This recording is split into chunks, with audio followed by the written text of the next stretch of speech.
It would be unfair for me to drive this and not at least demonstrate launching it at least once. So we're in full race mode, manual, M1, foot all the way down on the brake, give it some gas.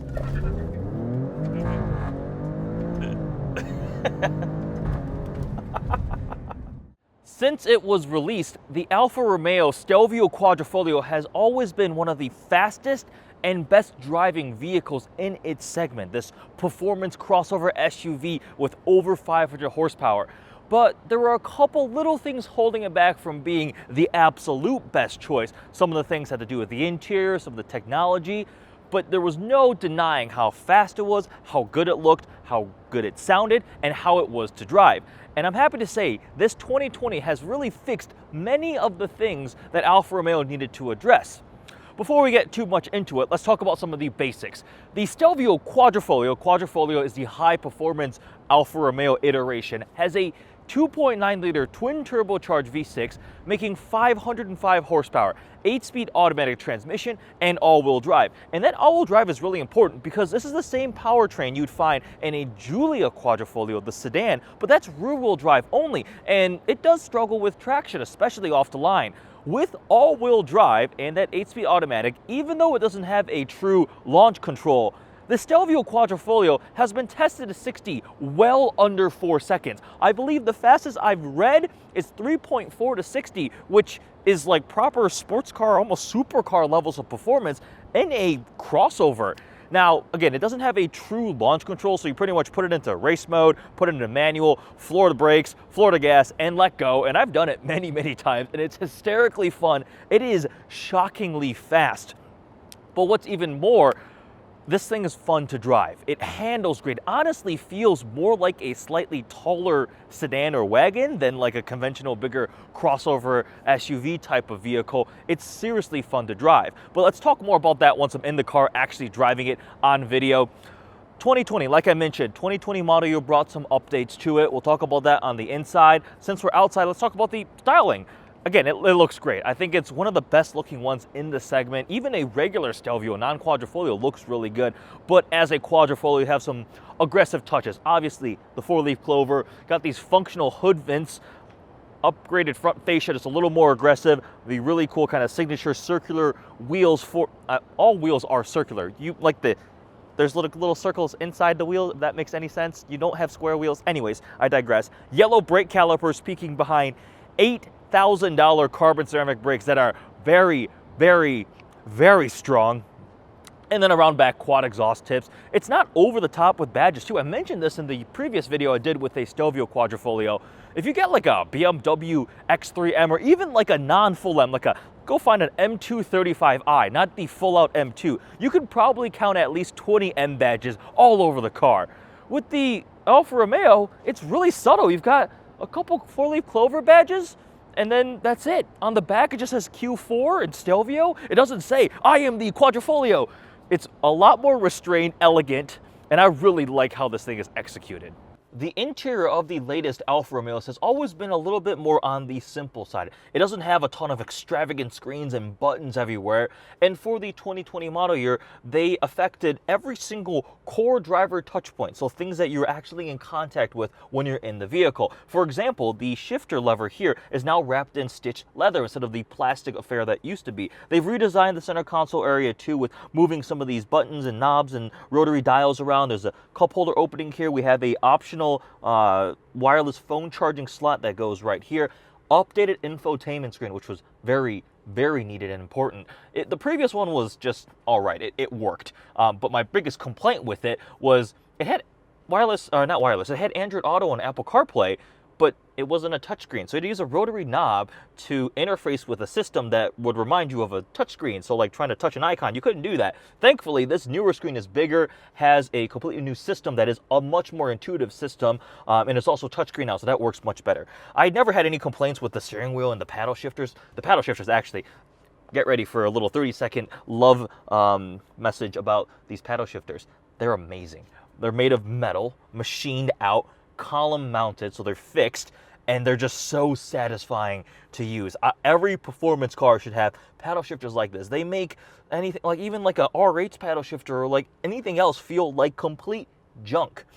column mounted, metal. I can only think of a couple cars that have paddle shifters that are as nice as the Stelvio and Giulia Quadrifoglios. The Huracan with the nice big metal ones, and I'm not thinking of anything else at the moment right now, because that's how much I love them. And they actually provide pretty good responses from the 8-speed automatic transmission in this vehicle. More on how it drives later. Panoramic sunroof on this vehicle too. The seats are very comfortable. They've got nice bolsters that are aggressive, hold you in, but are still comfortable. I drove it about 4.5 hours out to Michigan this weekend.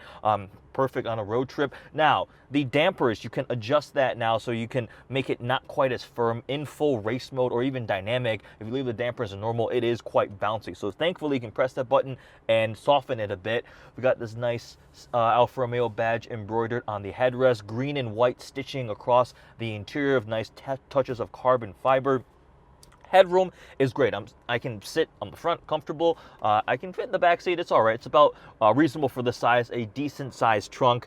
This interior, they've done a very good job upgrading it. Harman Kardon sound system, they've ergonomically improved it. Technology has improved, more driver assist features, lane keep assist, the awesome red engine start-stop button on the steering wheel, which makes it feel like you're in something exotic like a Ferrari. You get in a Ferrari and you press the button to turn the car on. You do the same thing in your Stelvio Quadrifoglio. Overall, as you can tell, I've really liked what Alfa has done with the updates to make this a better, more competitive interior. And as a back-to-back example, yesterday I was driving a Jaguar F-Pace SVR, doing a review of that vehicle, which directly competes with the Stelvio Quad.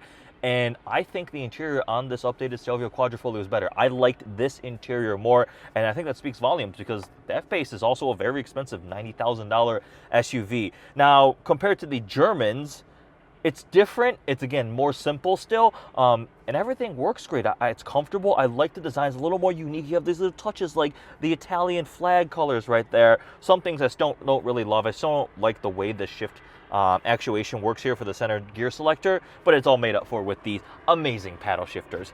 With that, this is a 500 horsepower SUV, so let's get on the road and drive it.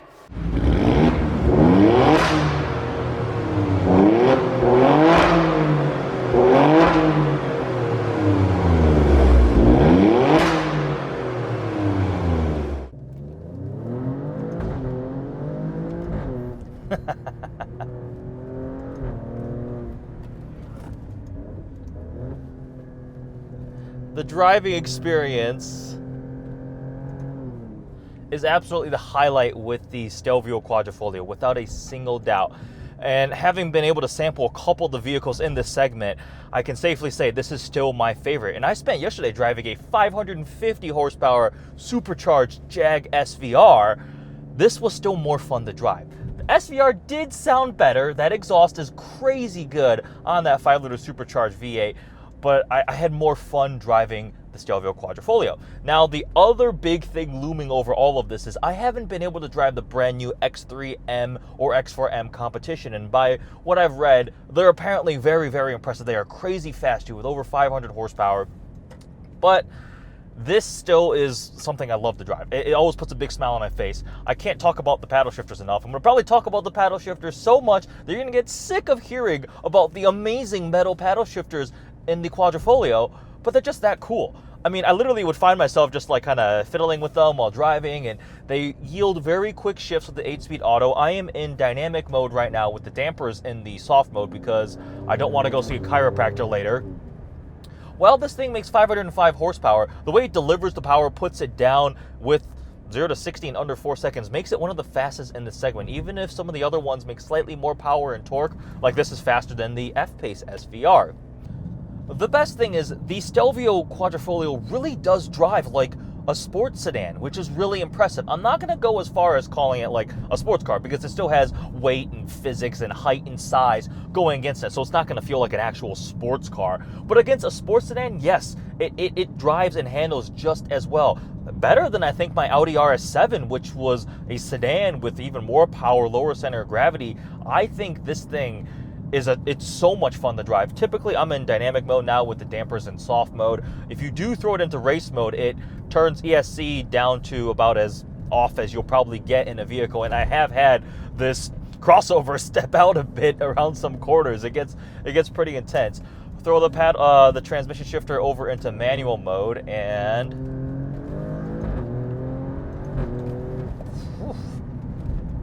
fast.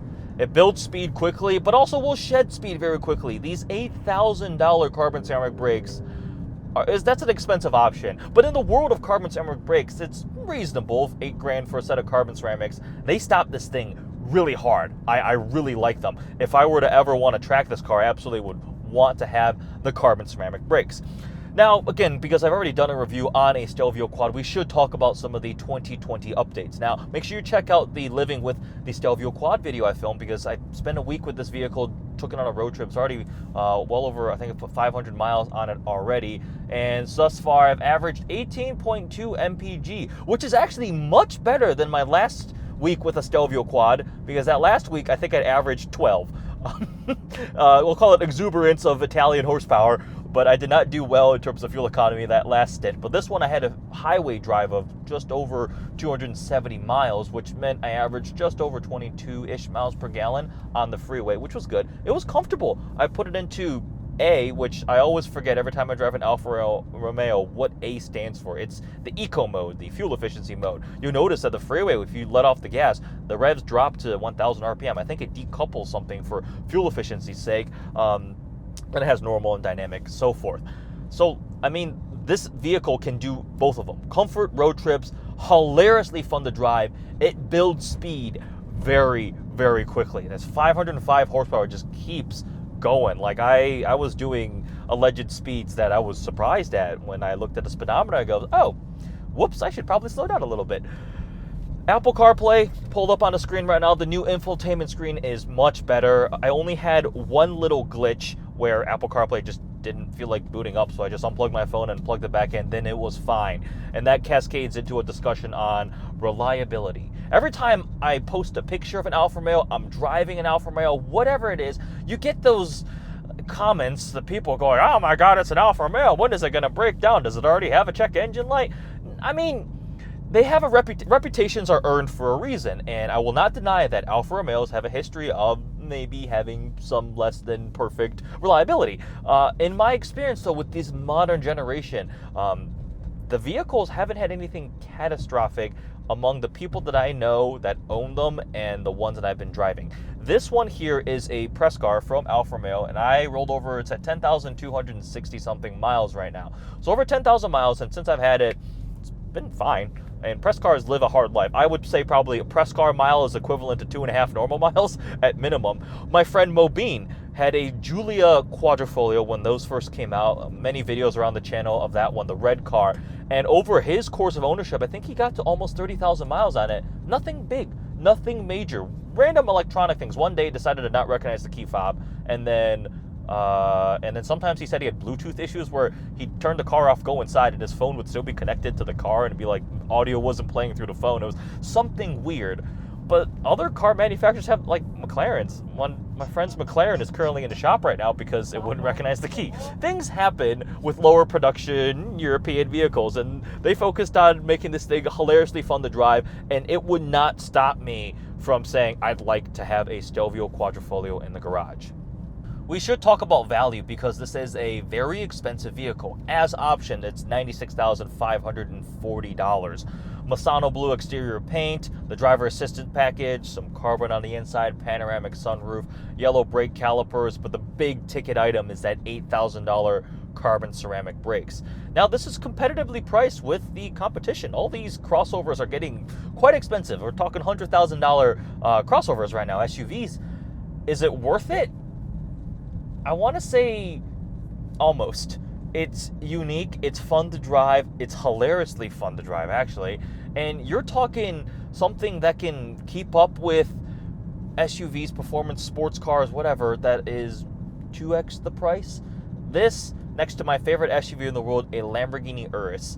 I would not be able to say objectively the Urus is 2 times better than this Stelvio Quadrifoglio. So in that case, it is a good value. If you're looking for a vehicle in this segment, the Macan is a good choice, but it'll feel a little more clinical compared to this. It's very fast and very, very capable, but there's something about the Alfa that has a little bit more of the excitement to it. Maybe it's the paddle shifters, maybe it's the red start-stop button here, maybe it's that very, very charismatic engine, the sound, the way it feels. this definitely is more exciting than a BMW M3, which I assume the X3M with a similar inline six is going to feel very similar. There's something about this car that just makes me happy. It puts a smile on my face when I drive it, and it's just enjoyable. Now, compared to the Giulia Quadrifoglio, I had a couple questions like, hey, which of the Quadrifoglios would you rather have? I think the Giulia looks better, the styling, the shape. I also still prefer the way a sedan looks, but I think this is the better choice because the all-wheel drive makes it more usable. You could drive this in the snow all year round, inclement weather, no worries, all-wheel drive, go for it. All-wheel drive puts the power down better. It is definitely faster in a straight line. The interior is a little bit more spacious, a little more usable of a trunk. But otherwise, again, they're like sister vehicles. It's the same thing, essentially. It would be unfair for me to drive this and not at least demonstrate launching it at least once. So we're in full race mode, manual, M1, foot all the way down on the brake, give it some gas.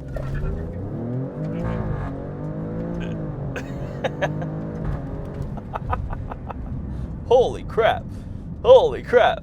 I totally will believe that sub 4 seconds 0 to 60. This thing is properly fast. One of the fastest crossover SUVs you can buy right now. Wow. I think this fully encapsulates what I think about the Stelvio Quad. I loved it when I first drove it, and there were issues. There were complaints, especially that infotainment stuff, some other random interior things. They've really improved it in the ways that they needed to. The engine was fine. They didn't need to touch the powertrain. It was great the way it was, the way it drove, and they fixed the things that you wanted to fix.